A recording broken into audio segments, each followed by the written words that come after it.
Kalau di buku Oki Madasari menceritakan isu apa kira-kira, Chan?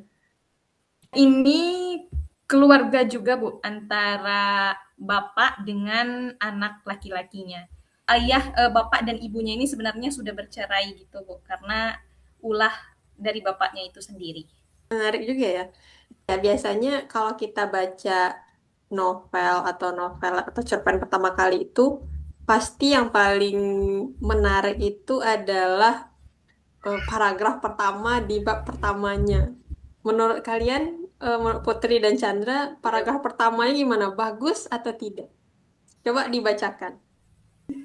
Kalau menurut Putri sendiri, paragraf yang pertama ini udah agak eh, ada unsur-unsur ngerinya gitu ya Bu. Soalnya di sini langsung menceritakan tentang bagaimana kulitnya si Majang ini luka karena terkena panas dari minyak panas yang ketika dia mencoba untuk menghentikan eh, ibunya bunuh diri gitu Bu.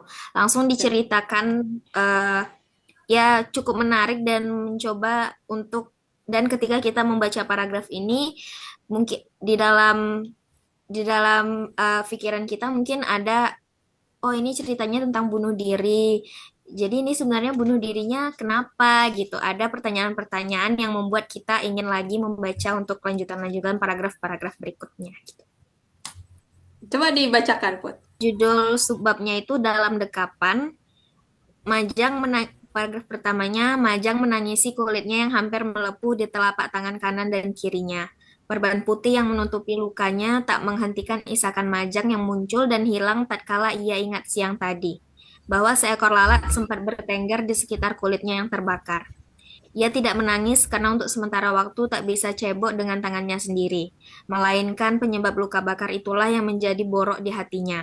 Bagaimana tidak, kedua matanya menyaksikan ibunya meminum malan panas dari atas wajan sebelum menggorok lehernya sendiri. Oh, horor ya. Horor. Horor. Dari awal udah horor. Tapi awalnya Putri ngira ini tuh bercerita tentang baby blues gitu Bu, karena ketika Oh, Ramlah ini melahirkan anak keduanya, itu kan anaknya tidak sesuai dengan bukan maksudnya tidak sesuai dengan yang diharapkan, tetapi berbeda dengan anak pertamanya. Mm-mm. Dan ketika itu mertuanya berusaha untuk menyalahkan dia terus-menerus dan Putri rasa waktu itu dia baby blues gitu. Kenapa selalu disalahkan apalagi waktu itu ketika dia mencoba menyusui anaknya, anaknya ini terus menangis-menangis. Dan pas berubahlah pemikiran baby blues itu ketika melihat Mbok Jati melihat bayangan Rama yang berbeda di cermin itu langsung oh ini horor gitu. oh, Tapi ternyata nggak horor Chan. Ini tuh itu bayangan bayangan dari pikirannya si Ramlah hmm. sendiri karena si Ramlah ini stres selalu disalahkan karena kelahiran anak keduanya ini. Dan di bagian akhir nanti diceritakan mengapa bisa ada bayangan itu gitu. Oke, kalau Chandra, paragraf pertamanya apa? Gimana? Kalau Chandra judulnya ini Bu dari kejauhan.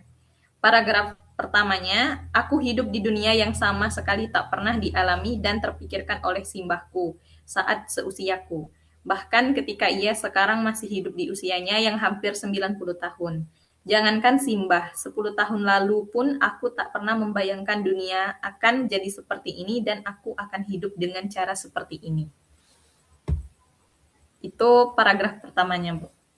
Menurut Chandra cukup menarik Bu dan penasaran sama paragraf atau bab-bab selanjutnya karena sebenarnya sudah di ini Bu di spill juga di awal setelah paragraf pertama pada paragraf keduanya itu sudah menyebutkan generasi tahun 2000-an dan generasi internet seperti itu Bu. Berarti Chandra juga sudah mulai paham bahwa sebetulnya novel ini menceritakan dua zaman yang berbeda itu, Bu. Tapi sempat juga pada awal-awal bab ini Dan Chandra masih mengira novel ini bukan novel yang menceritakan zaman berbeda, tapi lebih ke petualangan, Bu. Novel itu diterbitkannya tahun 2016, 10 tahun, ya sudah 10 tahun, di mana yang di tahun 2026 ini kita apa-apa teknologi, apa-apa HP, apa-apa TV Iya, gitu ya. Jadi ya, sepertinya menarik iya, juga Bu. kalau misalnya kita bandingkan apakah di dalam novel itu dia menceritakan tentang masa depan yang sudah kita rasakan sekarang atau gimana gitu. Iya, Ya bagus juga. ya, Oke, Bu. sekarang dari novel Koloni ya. Ini judul bab satunya Kiamat. Satu-satunya alasan kenapa Darojak tetap hidup setelah sarangnya luluh lantak adalah karena ia punya sayap. Segalanya begitu cepat, begitu dahsyat, hingga ia meragukan hidupnya yang kemarin jangan-jangan belaka khayalan. Darojak tak akan pernah lupa kiamat itu datang tanpa tunda-tunda saat semua penduduk koloni semut api sedang sibuk bekerja.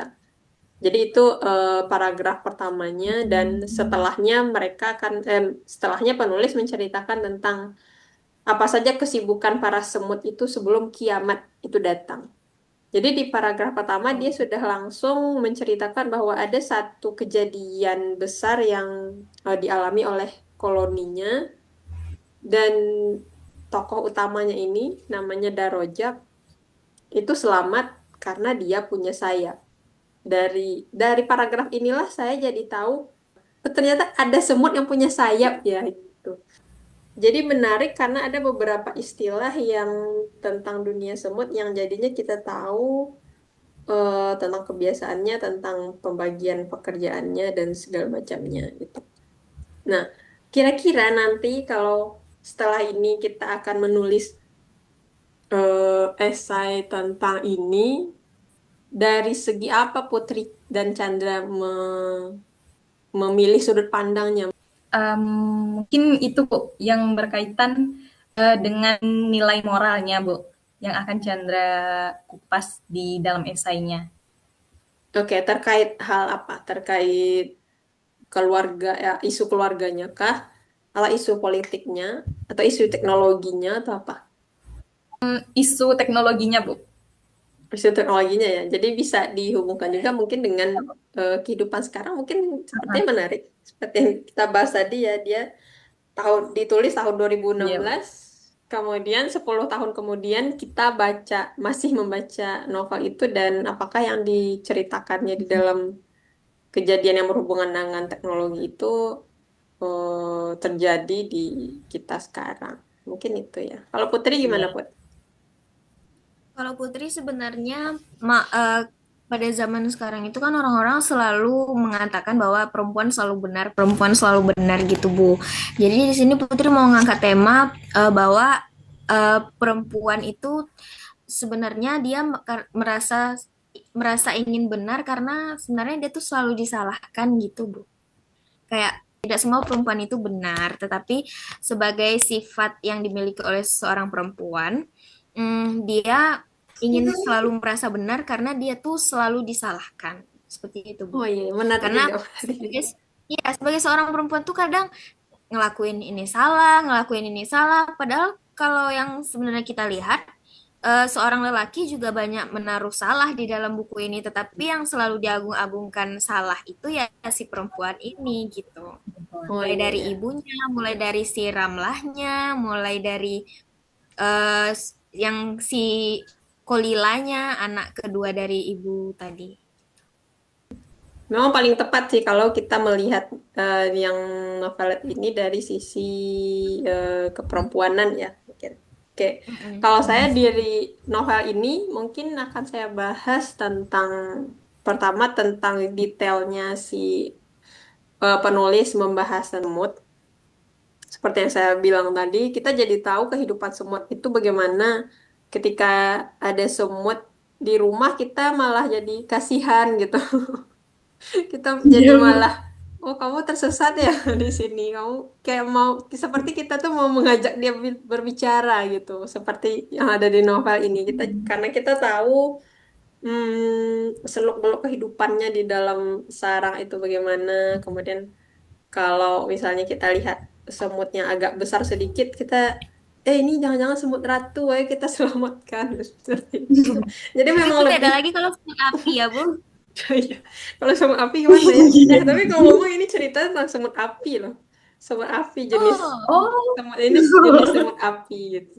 Intinya di sini karena dia menggunakan tokoh serangga kecil ini, kita jadi lebih berempati dengan hal lain di luar diri kita yang bahkan bukan semut saja. Karena di sini tokohnya bukan hanya semut, di sini ada kumbang, ada eh, cacing juga. Intinya yang masih berhubungan dengan dunia semut itu nanti muncul juga di sini dan itu sangat menyenangkan sekali membaca ini. Dan juga tentu akan dibahas juga tentang kekuasaan yang ada di sini yang menggambarkan dengan di Indonesia. Karena di sini memang sengaja sih sebenarnya dia menyindir pemerintah karena di sini ada em, istilah makan siang gratis. Ada istilah makan siang gratis. itu tahun Buk- berapa, Bu? baru tahun 2025. Oh. Jadi memang dia jadi lucu. Jadi ada beberapa kadang yang oh ini pasti menyindir ini pasti menyindir apa gitu. Itu yang membuat novel ini jadi lucu gitu. Setelah ini kita akan membahas buku apa lagi. Nah, nantikan lagi buku-buku yang akan kita rekomendasikan. Terima kasih Chandra dan Putri. Sampai jumpa lagi Sama, di bulan depan dengan buku-buku yang baru. Mungkin teman-teman nanti yang menonton video ini juga mulai tertarik membaca Koloni, membaca Silsilah Duka, membaca Kerumunan Terakhir. Jadi silsilah duka dan kerumunan terakhir bisa dibaca di Ipusnas ya. Oke, sampai jumpa di ya. bulan berikutnya. Dadah. dadah, Bu. Dadah Ibu, makasih Bu.